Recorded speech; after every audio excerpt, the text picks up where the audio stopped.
All right, so enjoy. Good afternoon, and to those of you joining us from around the world, good morning, good evening, and welcome. It's a thrill to be with you here today. The stakes are high for what we're going to show you. Today marks a moment of truth and a bold step forward for PlayStation as a company, as creators and innovators, and as industry leaders. At Sony, we've always talked about our entire portfolio of technology and content, blockbuster titles, and successful entertainment franchises.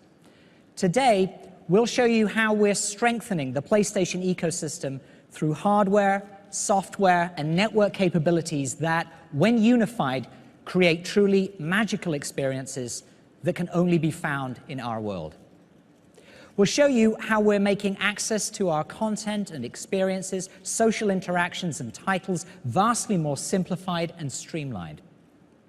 And we'll show you the many ways in which the living room is no longer the center of the PlayStation ecosystem, the gamer is. With the gamer as the focal point for our efforts, we've created a platform attuned to consumers' changing behaviors and an evolving sense of play.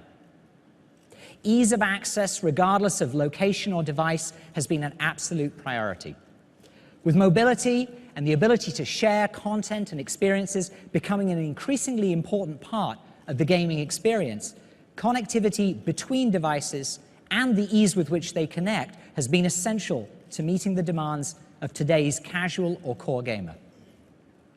Our vision for the future is consumer-centric, developer-inspired, and characterized by an unwavering commitment to phenomenal play experiences. These experiences can happen on a console or a handheld device, and we're meeting the demand for mobility with the most powerful handheld gaming system ever created, PlayStation Vita.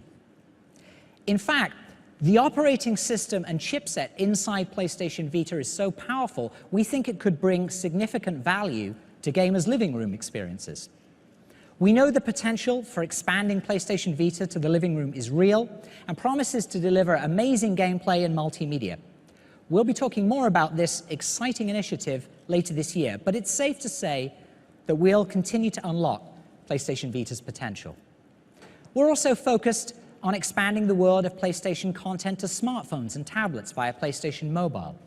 We've strengthened the PlayStation Network to offer more groundbreaking indie titles such as Unfinished Swan and the critically acclaimed Journey. And we're bringing more convenience and value to our gamers through programs such as Instant Game Collection and Day One Digital.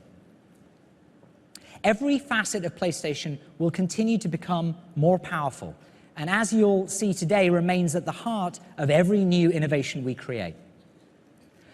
While our Sony heritage has long been defined by superb engineering and technology unleashed via powerful hardware, we also knew success would rely not only on a package of next-generation technologies, but on reconceptualizing how the next-generation gamer would want to play. While we once had changed the gaming landscape, now the consumer was changing us. From mobility to multi-format play to greater community engagement, as well as platforms designed to enable access to entertainment, social media, and more, the demands for a new platform were clear.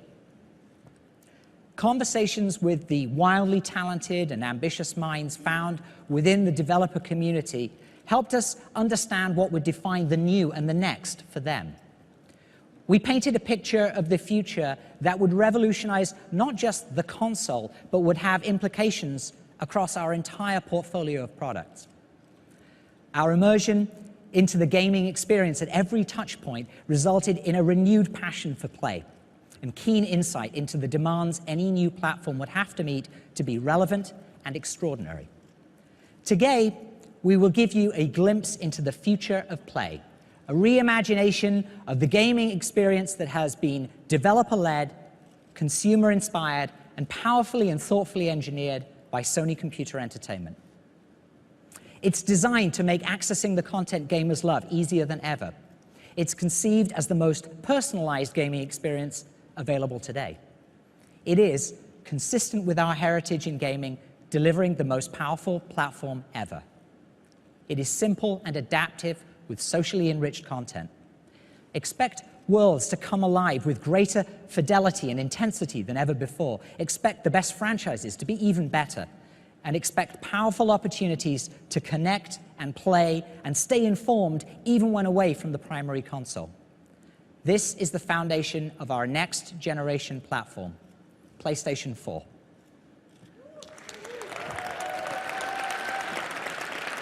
Thank you. Over the next couple of hours, we're going to show you what the new PS4 is capable of, what innovations it is bringing to gamers, and what central ideas and principles drove its development. You'll meet the minds who form the creative soul of the gaming community, who are pushing the boundaries of play. One of those great minds is the gentleman I'm about to introduce. At the age of 17, he joined Atari, and by age 20 had his first major design success with the arcade game Marble Madness. Future successes were many. He worked with Sega on Sonic the Hedgehog, served as president of Universal Interactive Studios, and was part of the creative team on such blockbusters as Crash Bandicoot, Jak and Daxter, and Ratchet & Clank. Now, as our lead system architect on the PlayStation 4, he has been able to harness the engineering prowess of Sony Computer Entertainment with deep developer insight to create a next-generation platform that sets a new industry standard. It is my great pleasure to introduce lead system architect Mark Cerny.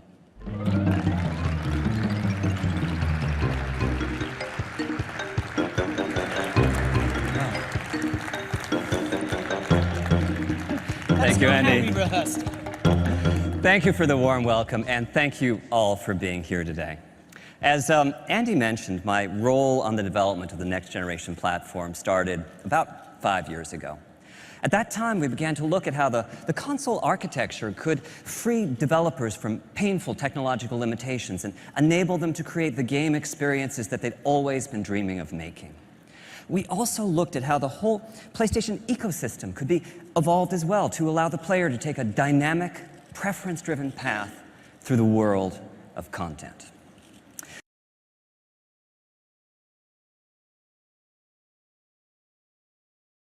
So, when we started this process, it was the early days of the PlayStation 3, which is to say, at a time of great transition in technology and how we use it. Every major console, all the way from the Atari 2600, which was the dominant console when I started in games some 30-something years ago, all the way up through the PlayStation 2, had pretty much been a single-purpose device. Insert the cartridge, the CD, the DVD, power it on, play your game. That's all they did, and that was fine. That was the world we lived in then. But at the time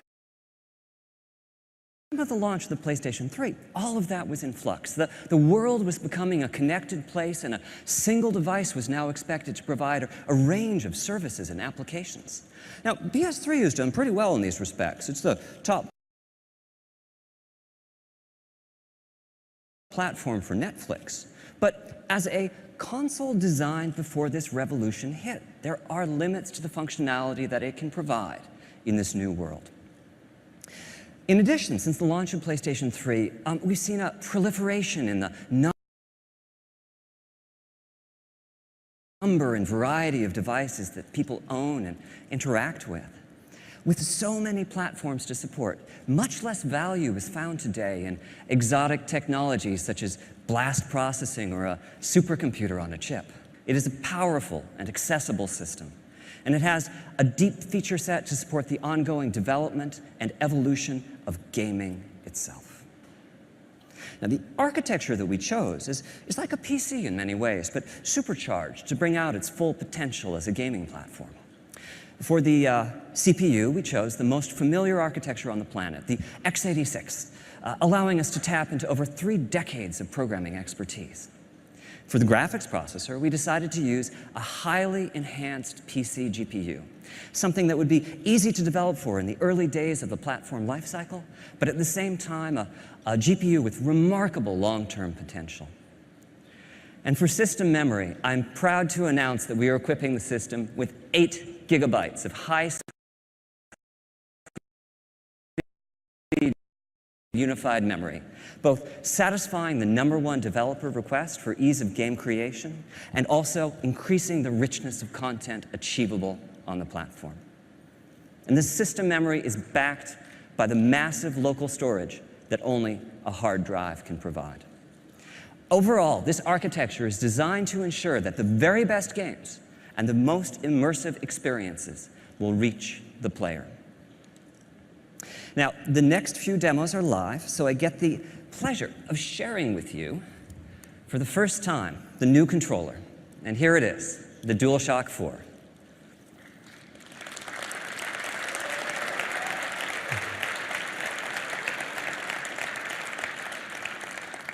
Thank you. So, during the development of the DualShock 4, we worked with key partners in the development community to enhance the feel of the joystick and the trigger buttons. The result is a much tighter sense of control over in-game actions. We also took this as an opportunity to enhance the rumble capabilities and reduce the controller latency. And finally, we added a few new features. A touchpad as a new form of input, a share button and a headphone jack to enhance social interactions, and a light pad as a light bar as a simpler, more friendly way to identify players. And this new controller was designed in tandem with a second peripheral, a stereo camera that can sense the depth of the environment in front of it and track the 3D position of the controller via its light bar. Now, this first live demo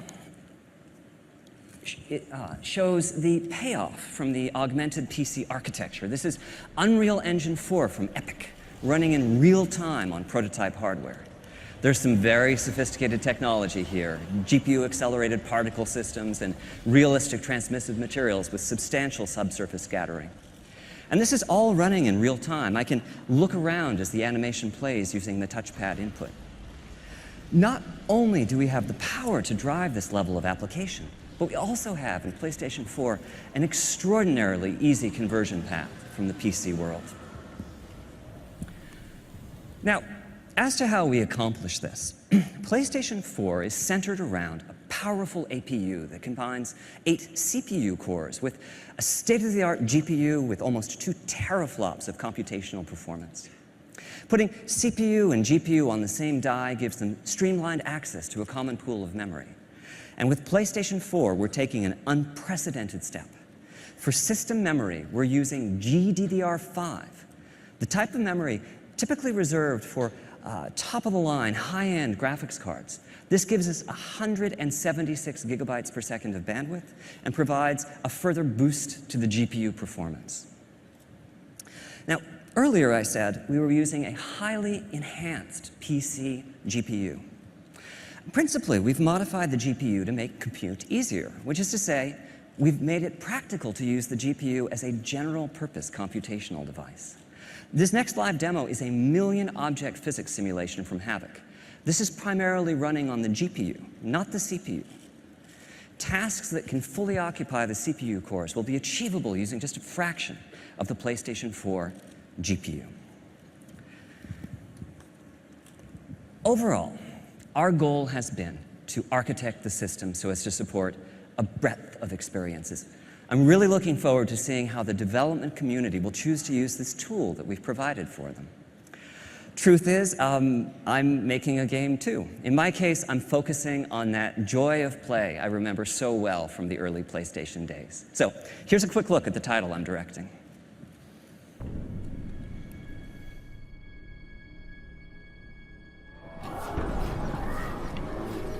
War has come to our peaceful land. We must send our best to neutralize this threat. A veteran explorer, military... yes, Doctor. I would like to make a small addition to the team.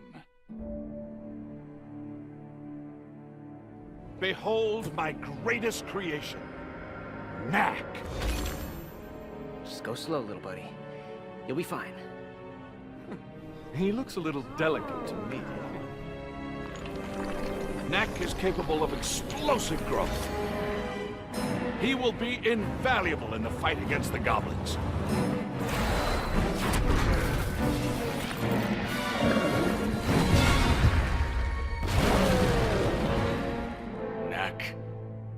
no human. Why do you work for them?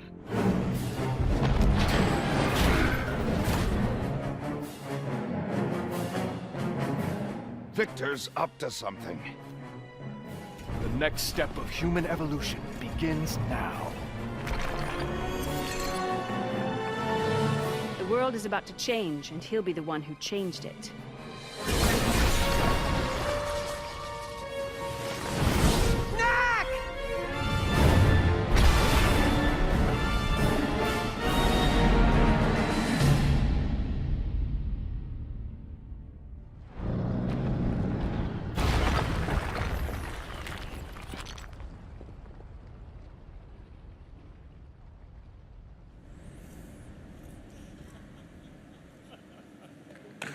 Thank you.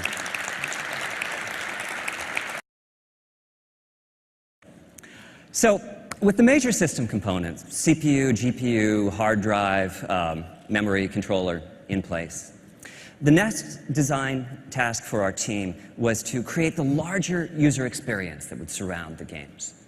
And we chose 5 key principles as the basis for this experience: simple, immediate, social, integrated, and personalized. Now, these are just words, but concepts such as simplicity were extremely helpful in crafting the overall system architecture.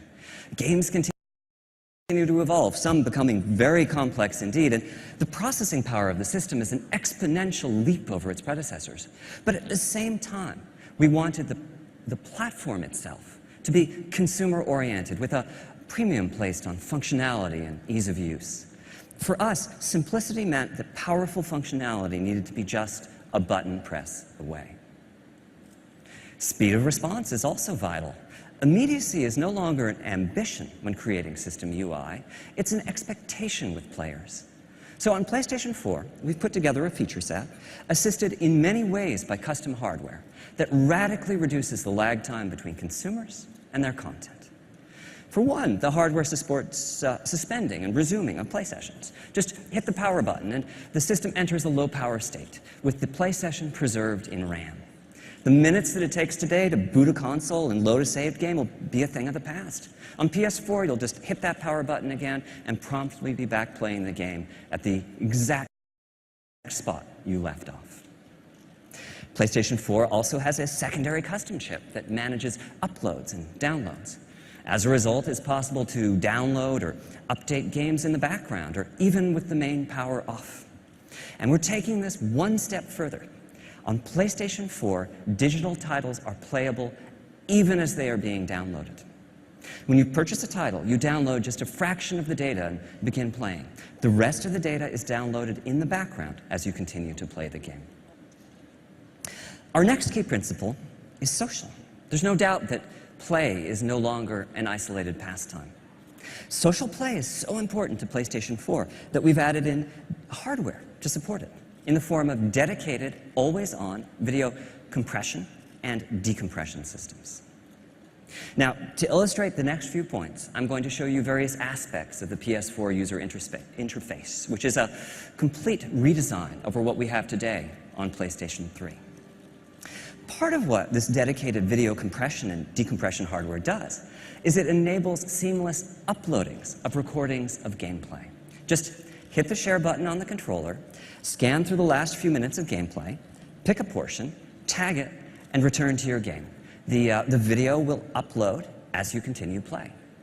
Our goal is to make the sharing of video as popular in the PlayStation 4 generation as the sharing of screenshots is today.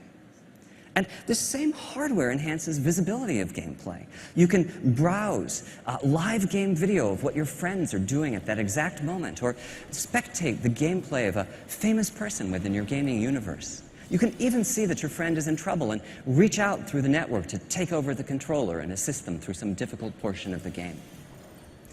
And on PlayStation 4, we are transitioning to a friends network based on real-world friends. We'll keep around the alias and the icon used in today's multiplayer matches. These are great to have when anonymity is important. But most of the new social dimension to PlayStation 4 will be interacting with friends using real names and profile pictures, most likely seeded from your existing social network. And this social network isn't visible only from within the console UI. PlayStation 4 is designed to be a highly integrated platform, seamlessly interconnected across the network to the full PlayStation ecosystem, as well as to key third-party devices and services. Applications on smartphones and tablets, as well as web platforms and Vita, will allow PlayStation 4 conversations to be carried far beyond the living room. You can use your smartphone to browse game video of possible opponents in your favorite fighting game and challenge them to matches.